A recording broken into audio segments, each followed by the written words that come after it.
Hello again. Welcome to Just Saying, the semi-weekly or every other weekly program of the Standard Democrat. Up, Steve, whenever we show up. This guy over here is Mike Jensen. You may have heard of him. He has a newspaper in town. And it has me, too. And we get together and we talk about things happening in the community. And we have two lovely ladies here today from First United Methodist Church to talk about Hope Epidemic and Hope Fest. You've seen these in yards, in stores throughout the town. May 19th, it's going to be a really big community event. And Marilyn Lambert and Jill Hobson are with us. And Marilyn, I'm going to start with you. There is a difference. It's an all-day volunteer community event.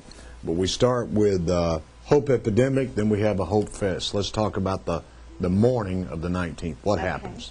Well, first of all, we're hoping to have 1,000 volunteers. We're at about 800 right now. Wow. So we're shooting for 1,000. And what happens is they gather in the morning for a free breakfast, and then they're sent out to do just random acts of kindness and service and helping others in ways that we don't normally help others. And it's just a great way to lift one another up.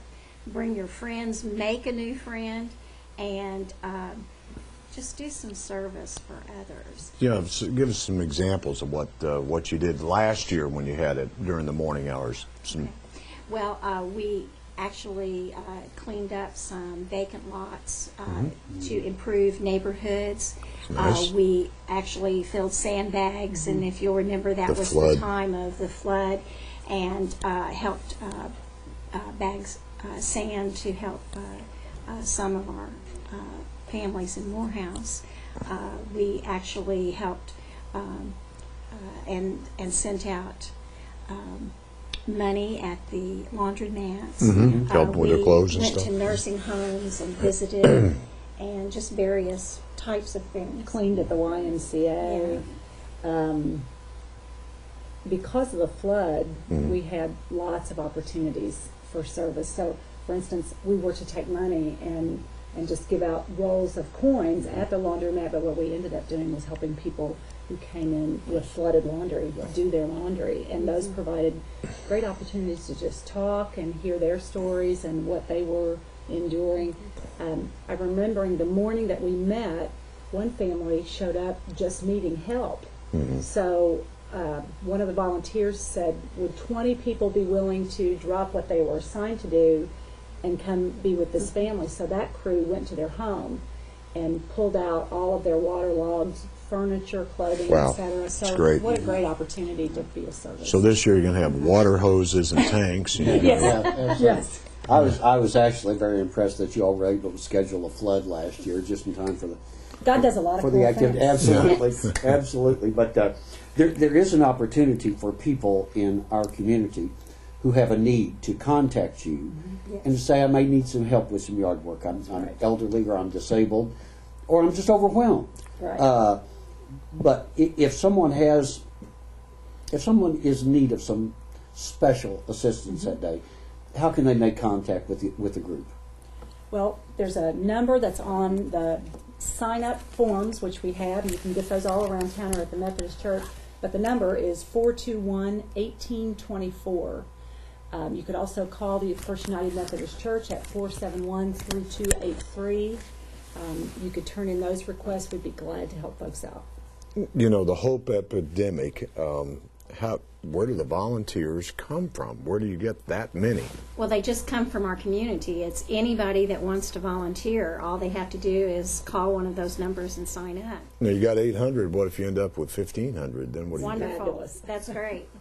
Everyone can help. Which you all, honestly, in the organization, you all aren't taking enough credit.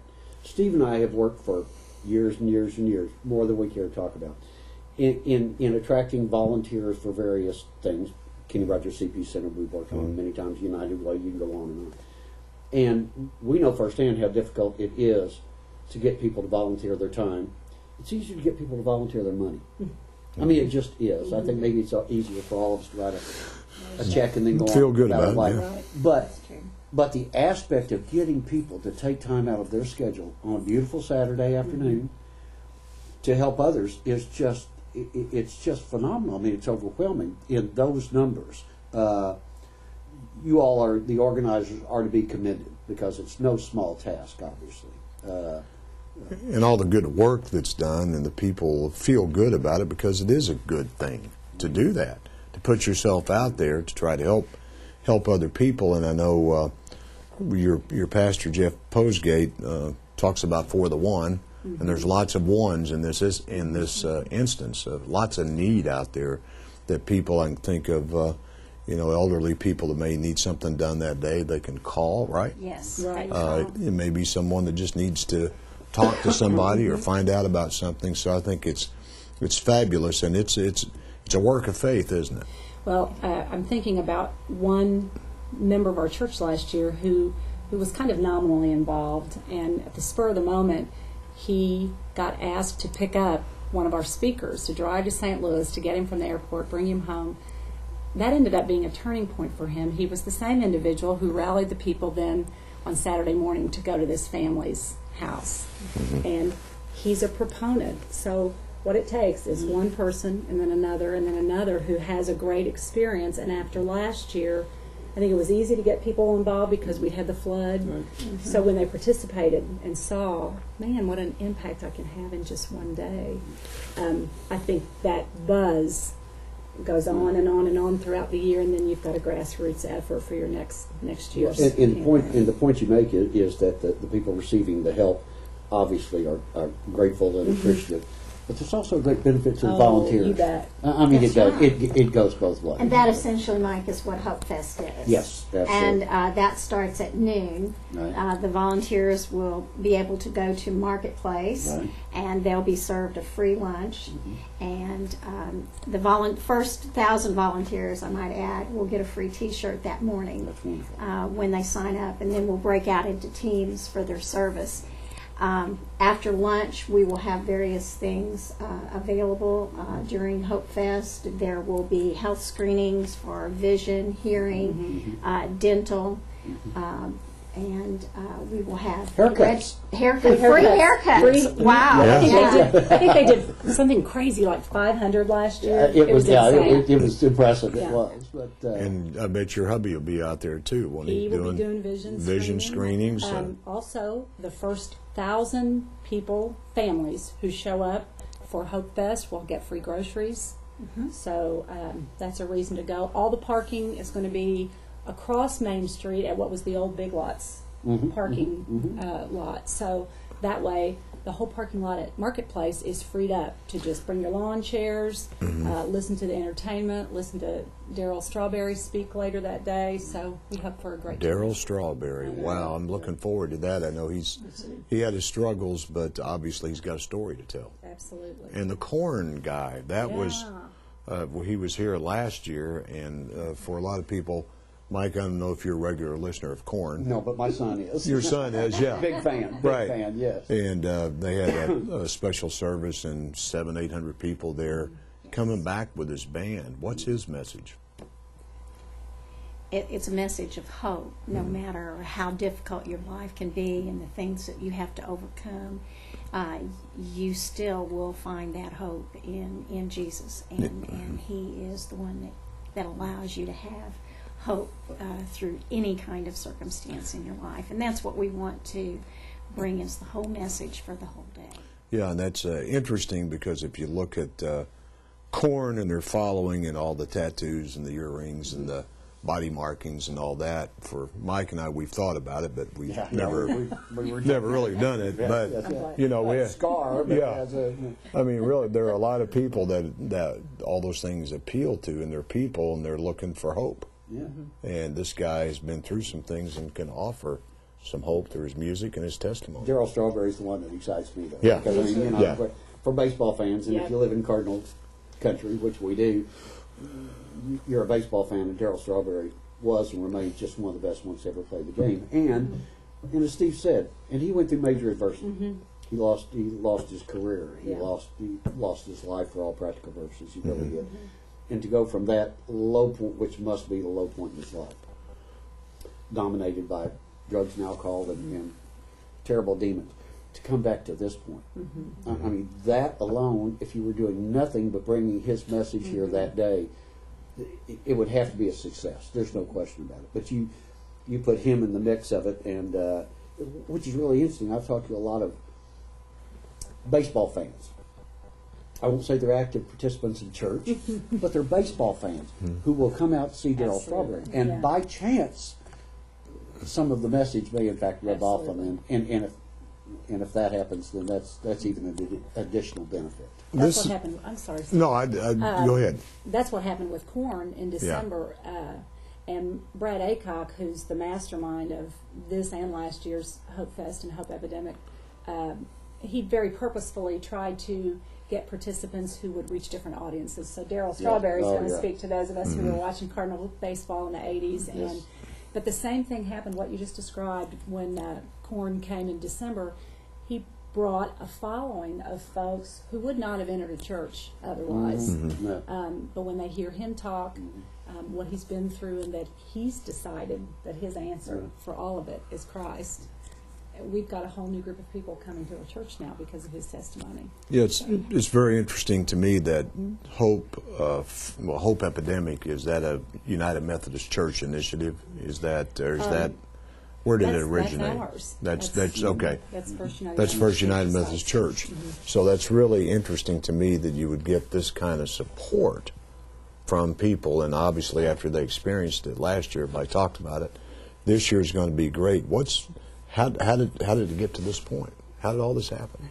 Well, I think that there was a real intention to break down those barriers and to dispel the concept that only a certain group can receive this hope, and that's not true. That it's available to everyone, and that's our message. Is that we're trying to get that message to everyone that needs hope, that it's available to you. It doesn't matter what you wear or what you look like, that you are worthy of hope. Well, and they're non-traditional messengers.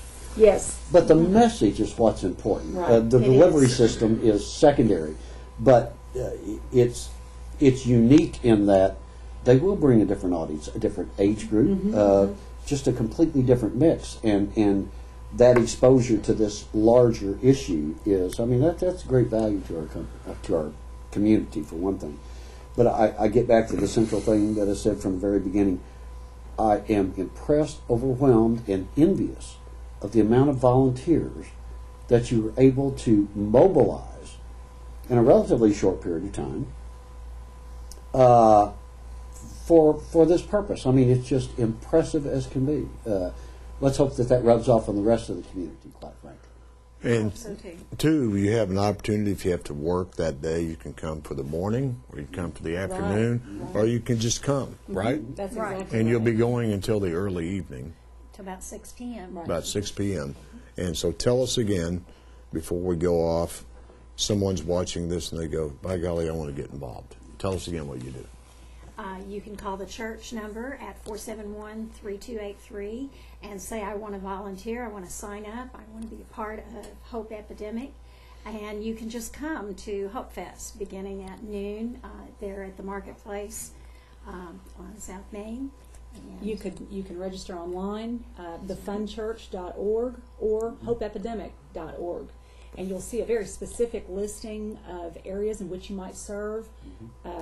So many categories. There's just something for everybody, from working outside to working in and serving in the elder care facilities, in prisons, etc. There's probably close to 100 types of service you could participate in. We'd just love to have any of you and see you that morning for breakfast at First UMC. Now, these contact points also are for people who need help. Yes. yes, they In are, addition to as well. volunteering, if someone is watching this and they're just overwhelmed, they just need a little help. As I said, maybe it's with a conversation, as Steve said. Maybe it's a physical manual. They can make these same contacts. Sure. You bet. Okay.